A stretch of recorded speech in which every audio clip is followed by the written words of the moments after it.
नमस्कार, मैं हूं आपका कंप्यूटर गुरु मयंक शुक्ला। तो चलिए आज हम बात करते हैं कंप्यूटर दुनिया के सबसे पहले चैप्टर की, जिसका नाम है कंप्यूटर सिस्टम।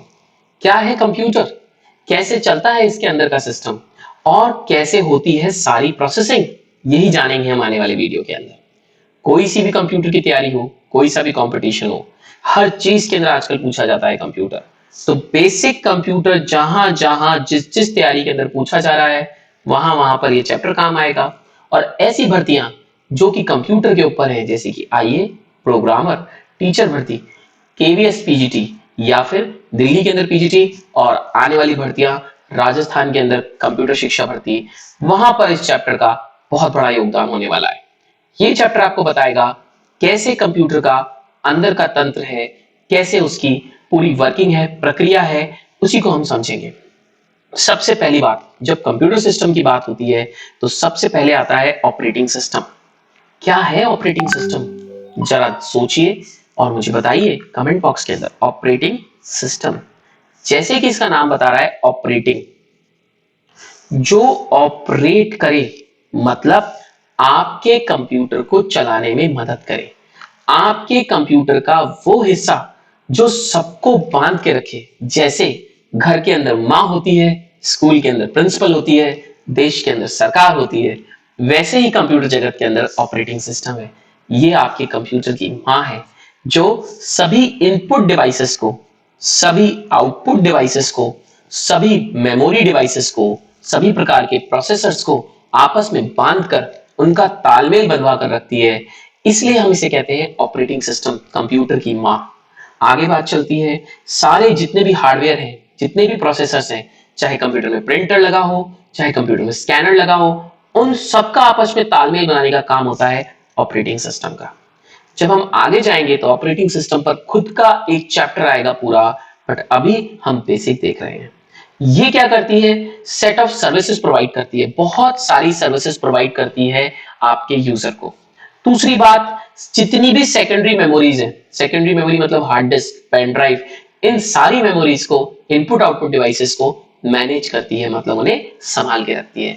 तो मतलब जैसे देश सरकार के बिना नहीं चल सकती, एक घर मां के बिना नहीं चल सकता, वैसे ही एक कंप्यूटर ऑपरेटिंग सिस्टम के बिना नहीं चल सकता।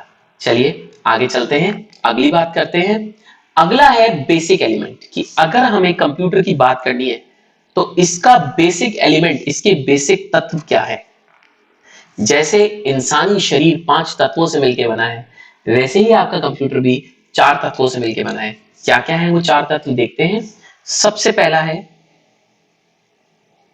प्रोसेसर, अगले नंबर पर है इनपुट आउटपुट मॉड्यूल, उसके बाद है मेन मेमोरी, और इधर है सिस्टम बस। इन 4 बेसिक तत्वों से, एलिमेंट से मिलकर बना है आपका पूरा कंप्यूटर। सबसे पहली बात, प्रोसेसर, जो सारी प्रोसेसिंग करता है, कैलकुलेशन करता है, वो प्रोसेसर है। इनपुट आउटपुट, आप कंप्यूटर को कुछ दे रहे हैं, कंप्यूटर से कुछ ले रहे हैं, इन चीजों के लिए जो सारे डिवाइसेस हैं, इसके समूह को कहा जाता है input output devices. Main memory, computer की सबसे मेन मेमोरी ही मेन मेमोरी कहलाती है। सिस्टम बस, कंप्यूटर के अंदर की सड़कें हैं, रास्ते हैं, एक एक करके इन सबको डिस्कस करेंगे, सब आगे आएंगे। सबसे पहले आ गया प्रोसेसर। क्या है प्रोसेसर, जैसे अगर मान लीजिए आपने एक कारखाना लगा दिया, और कारखाने के अंदर जो आपकी एक मशीन है, वो कोई चीज बनाकर दे रही है, वो आपकी उस मशीन को आप कहोगे प्रोसेसर।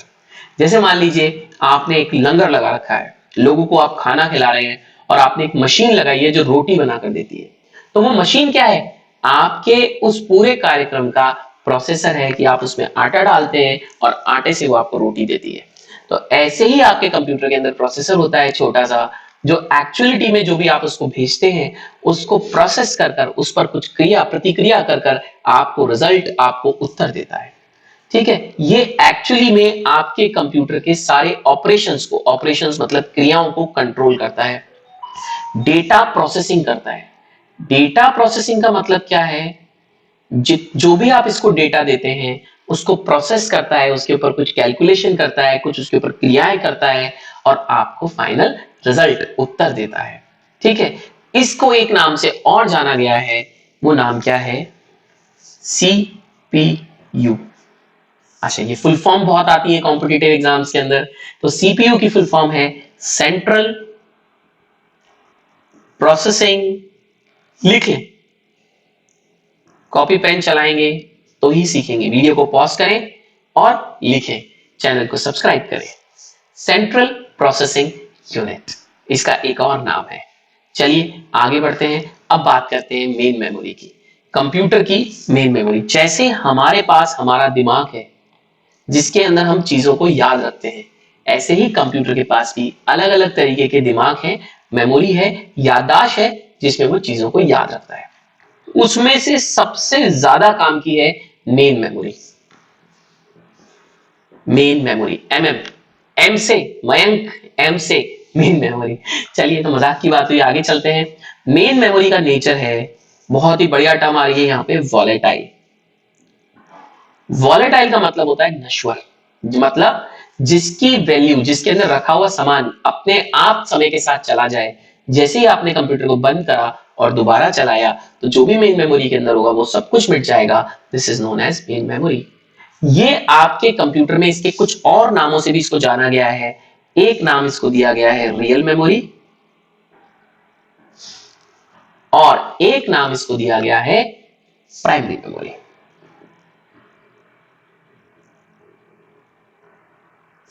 एक बात मैं आपको समझा देना चाहता हूं कि कोई भी चीज जब वो प्रोसेस होती है, एक छोटा सा डायग्राम समझते हैं। आपने कंप्यूटर से कहा कि 2+2 करके बताओ, तो ये जो प्लस करने का काम है ये कौन करेगा? प्रोसेसर। प्रोसेसर एक्चुअली में इंटरनली अंदर इस 2 और 2 को जोड़कर 4 डालेगा, और प्रोसेसर से जाने से पहले ये 2 और 2 कहां पर रहेंगे? ये रहेंगे मेन मेमोरी में। और जो प्रोसेसर आपको उत्तर देगा निकालकर, जो कि 4 है, वो भी आकर कहां रहेगा? मेन मेमोरी के अंदर। मतलब प्रोसेसर पे जाने से पहले आपका डेटा या जिसके ऊपर कोई कैलकुलेशन होने वाली है, कोई जोड़ भाग होने वाला है, वो कहां रहता है? वो मेन मेमोरी में रहता है। आप ऐसे समझ सकते हैं कि ये एक गेस्ट हाउस है जिसके अंदर प्रोसेसर पे जाने से पहले व्यक्ति को रुकना पड़ रहा है। बात समझ में आई? एक छोटे से एग्जांपल से और समझते हैं। मान लीजिए आज भगवान ना करे ऐसा हो, आपको कोई बीमारी हो गई। अरे सर कैसी बात कर रहे हो, बीमारी दे रहे हो? अरे मान लीजिए आपको कोई छोटी मोटी बीमारी हो गई, खांसी जुकाम, आजकल तो खांसी जुकाम भी बड़ी बीमारी है भाई, तो आपको डॉक्टर को दिखाने जाना है। तो डॉक्टर वो बंदा है, प्रोसेसर, जो आपका इलाज करेगा। पर डॉक्टर आपको देखने के लिए तो बैठा नहीं है, उसके पास तो पहले से भी पेशेंट है, लोग आए हुए हैं दिखाने के लिए। तो डॉक्टर के पास जाने से पहले, तो डॉक्टर के पास जाने से पहले आपको डॉक्टर का इंतजार करना पड़ेगा। तो इंतजार करने के लिए डॉक्टर ने एक रूम बना रखा है। आप कई बार आपने डॉक्टर के यहां देखा होगा, वहां एक बढ़िया सा टीवी लग रहा है, मैगजीन रखी है, और आप बैठकर अपनी बारी का इंतजार कर रहे हैं। तो उस जगह को आप वेटिंग एरिया बोल सकते हो। तो ऐसे ही कंप्यूटर की दुनिया में होता है। यहां पर डॉक्टर जो असली में इलाज करने वाला है वो कौन है? प्रोसेसर।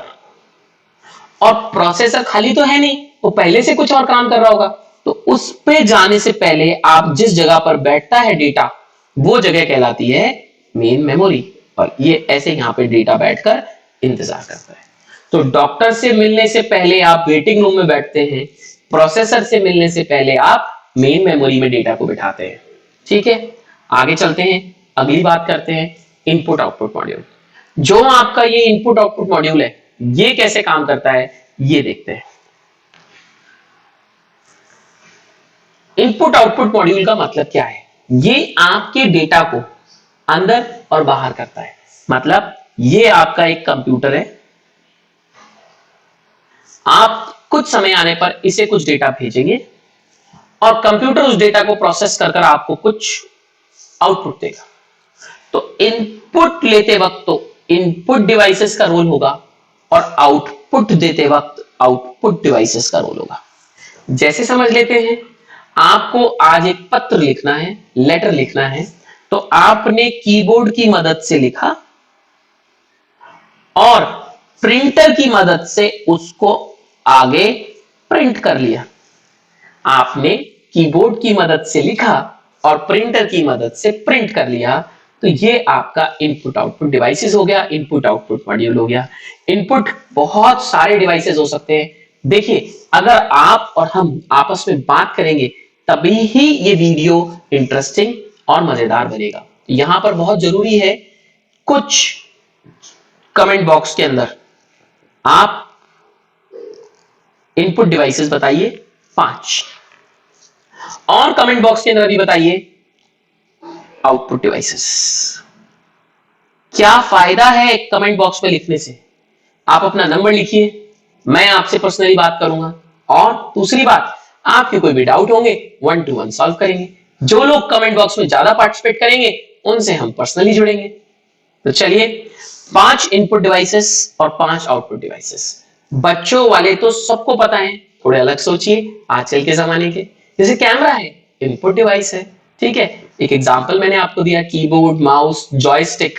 अच्छा साहब, ये जॉयस्टिक क्या है? आपने देखा होगा पुराने जमाने में गेम चलता था तो इस तरीके का एक लीवर मिलता था, उसको पकड़ के यूं आगे पीछे राइट लेफ्ट, जैसे कि गाड़ी का गियर होता है, ऐसी है आपकी जॉयस्टिक। चलिए आगे चलते हैं। अगली बात, सिस्टम बस, बहुत ही जरूरी। जैसे देश के अंदर, गांव के अंदर, शहरों के अंदर हर चीज को जोड़ने के लिए सड़क होती है, मुख्यमंत्री सड़क योजना, ऐसे ही कंप्यूटर के अंदर जो तार होते हैं उनको, या रास्ते होते हैं उनको हम बोलते हैं सिस्टम बस। ये कम्युनिकेशन कराती, कम्युनिकेशन मतलब आपस में वार्तालाप, किसके बीच में? प्रोसेसर से कोई चीज जानी है मेन मेमोरी, मेन मेमोरी से कोई चीज जानी है प्रोसेसर, प्रोसेसर से जानी है इनपुट पे, या प्रोसेसर से जानी है आउटपुट पे। तो इन सारी केसेस के अंदर हम क्या इस्तेमाल करते हैं? ये सब कुछ इस्तेमाल करते हैं। अब अगले टॉपिक की बात करते हैं, माइक्रो प्रोसेसर। सर ये क्या हुआ? इतनी देर से तो आप प्रोसेसर प्रोसेसर प्रोसेसर बोल रहे थे, ये अचानक माइक्रो प्रोसेसर क्या हो गया? तो प्रोसेसर की जब ताकत बढ़ गई और साइज छोटा हो गया तो उसको माइक्रो प्रोसेसर कहा गया। इसी की मदद से आज की डेट में छोटे छोटे मोबाइल फोन के अंदर भी बड़े काम हो जाते हैं, लैपटॉप के अंदर भी बड़े काम हो जाते हैं। तो प्रोसेसर एक बहुत छोटी सी सिंगल चिप है, ऐसी दिखती है कुछ कुछ, और इस छोटी सी चिप में बहुत ताकत होती है। ये बहुत फास्ट होती है, बहुत छोटी होती है, बहुत सारे काम एक साथ कर सकती है। मल्टी प्रोसेसर, मल्टी प्रोसेसर का मतलब है एक साथ बहुत सारे काम करने की ताकत। अगली बात, इसके अंदर मल्टीपल छोटे छोटे छोटे छोटे छोटे छोटे प्रोसेसर्स होते हैं, मतलब एक माइक्रो प्रोसेसर के अंदर बहुत सारे प्रोसेसर्स हैं और वो आपके लिए काम कर रहे हैं। क्लियर? आई बात समझ में? तो माइक्रो प्रोसेसर क्या है? एक ऐसा प्रोसेसर है जो बहुत छोटा है और आपके लिए मल्टीपल काम करके देता है। ठीक है, बहुत बहुत धन्यवाद जुड़े रहने के लिए। ये आपका एक छोटा सा वीडियो था, आगे जुड़ते रहेंगे, नई वीडियो बनाते रहेंगे।